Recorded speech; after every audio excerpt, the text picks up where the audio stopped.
ফেব্রুয়ারি দিন যাচ্ছে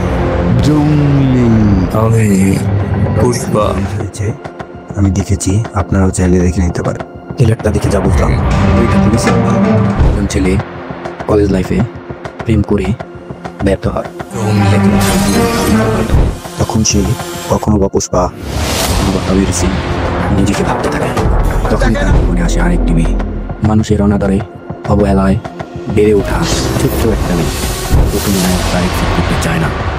ছোট্ট মেয়েটি বুঝতে পারে লোকটি যেমনই হোক মনের দিক দিয়ে খুবই সচ্ছল। তাদের মধ্যে গড়ে ওঠে বাবা মেয়ের এক নতুন সম্পর্ক।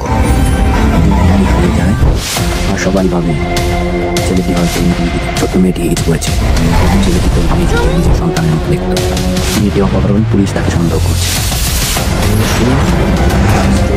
ভালোবাসা নিয়ে তৈরি চমৎকারভাবে ডিরেক্টর অ্যাকশন ফুটিয়ে তুলতে চেষ্টা করেছেন সেই নায়ক একটার কারোভাবে অভিনয়ের মাধ্যমে।